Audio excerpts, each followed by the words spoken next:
This year, I quit my autopilot mode to invest in new challenges, only to find the long-lost happiness and inspirations I have been searching for.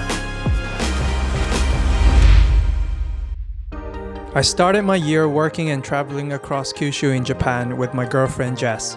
When we didn't have to work, we spent all that time to explore what Kyushu had to offer and capture every beautiful moment together. I guess we were having a fulfilling start to the year. Ever since Jess got me a GoPro, I gradually became more passionate about filming and creating videos just to document our precious moments. We would hit the road from the sunrise to sunset to explore every beautiful destination we could possibly find. I didn't care how heavy or inconvenient it was for me to carry all the gears like camera, lens, drone, stabilizers, and many others to our trip. But I just loved so much that I didn't want to miss any of the beautiful moments together. And more than that, I started to wonder how amazing it would be if I could live my life traveling and filming. Well, if I quit my job. Let's talk about reality. I worked full-time in business consultancy in Japan for a while, and typically the working hours are a little bit crazy. But it can go way crazier if you had to work with someone on the other side of this planet. Well, it wasn't always like this, and to be honest, I enjoyed and learned so much from this career. But things started to shift slowly. Just doesn't feel right.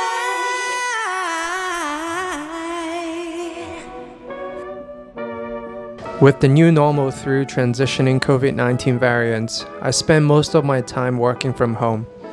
Work, lifestyle, and mindsets were becoming more monotonous, and I started to question myself and overthink on stuff that I had no control of. To be honest, COVID-19 has been changing our lives in many aspects, and if you were to look into the positive side, it gave us the chance to reset our autopilot and start shifting towards our dreams or things that make us happy. Makes it harder to say goodbye. But I guess my problem was that I didn't use the time sooner to reset my autopilot. I have seen myself breaking down, getting emotional, and overthinking. This severely affected my mental well-being and my performance at work as well. Task after task, deadline after deadline.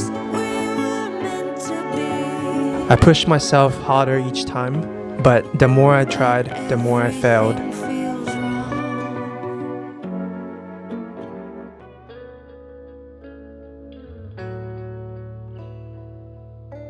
But I just couldn't stand with the life that made me feel so miserable.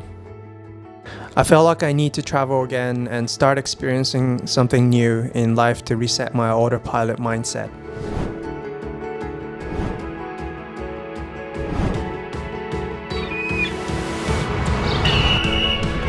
We had a birthday camping trip, spending a quality time enjoying nature and the world, only two of us.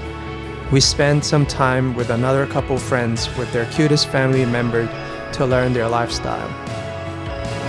We also took the whole camping van on a ferry to spend a few nights in an island and visited so many cool spots that you will never see in the mainland of Japan. Revisiting the famous Kyoto and the magnificent views at the Amano Hashidate was just really amazing, and it helped me reset the negativity in me.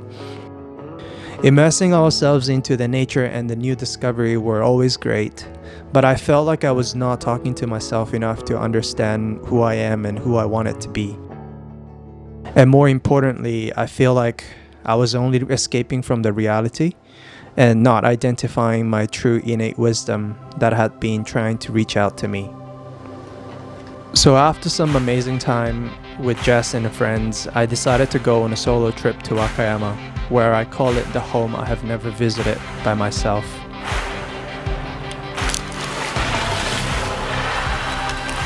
I was never the type of person who would go on a trip or watch a movie by myself, so I felt kind of weird and lonely at first. But it quickly became so much fun to self-explore, so I decided to go as crazy as I could and live like there's no tomorrow. I traveled across Wakayama and enjoyed my first solo guest house experience and made new friends who shared so many precious stories of how they became who they are. I also revisited my dad's old house and met my relatives that I barely contacted before to regain our family bonds. Wrapping up and packing away my dad's fragile calligraphy from 60 years ago was a lot of effort, but even that task felt like the best job in the world.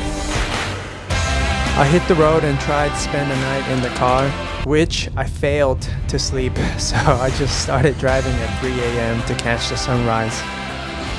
I would spend as much time as I wanted to do the most random thing. I had no sleep that day, but that breakfast was just simply amazing. I would just go all in to driving to the unpaved road so that I can film more cool shots with my drone and everything, until I had to call the road service.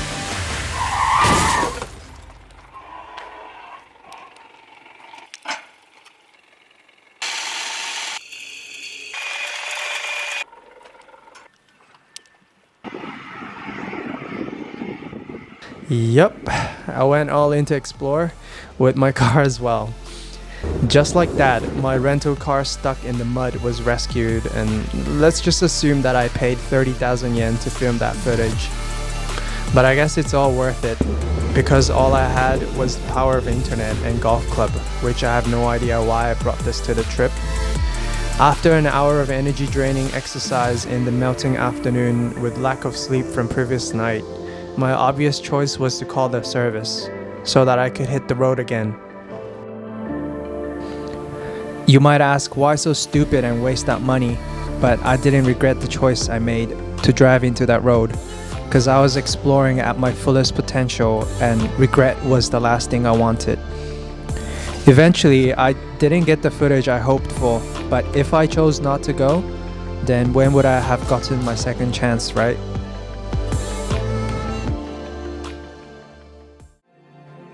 After some time off and traveling, I gradually gained back my self-confidence and motivation to my life. I started allocating more time on filmmaking and stopped working extra hours from my full-time. This became more feasible as I had the clear purpose to work on my videos. It also started small and gradual, but through this time I was offered a paid job to travel and film for our friend's wedding day. It was full of unexpected events, from the flight cancellation to location changes and drone crashes. But I had learned so much on how to better plan, shoot and edit videos through my first delivery. And the whole process had pushed myself to excel much better by offering my outputs to a client. Besides my work, we finally moved out of Tokyo to live near the beach after 7 years. I never thought this move would actually help me to feel so much more enriched as a person and made me feel like what I had been perceiving was just not that important anymore. This is a gradual process, but I learned it was never too late to start listening to my own voice and do what made me come alive.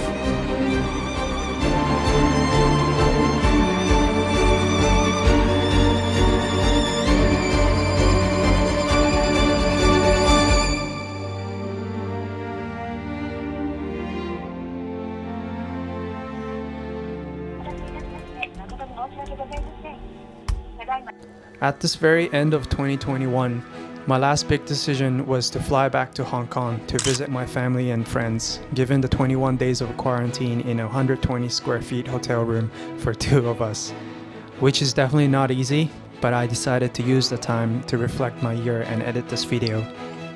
I started my year with no clear goals and sense of direction, but giving myself the time to think and travel had helped me break through a lot. I couldn't take actions until I saw myself breaking down with shattering self-esteem and confidence. I also started to read more and interact with many people so that I can perceive things with different lenses. Many of you have offered so much opportunities and situations to share the stories and struggles, experience the new values and mindsets, share and chase the inspirations. So thank you so much to every single one of you who I met in the past 12 months. As I mentioned earlier, COVID-19 has continued to take up a big part of the entire 2021, which affected all of us in what we value and how we behave.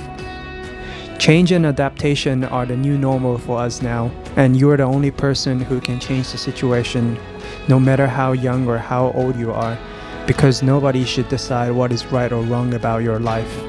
It's much harder than said to listen to your own voice, because it feels overwhelming to jump out of your comfort zone and pave your own path.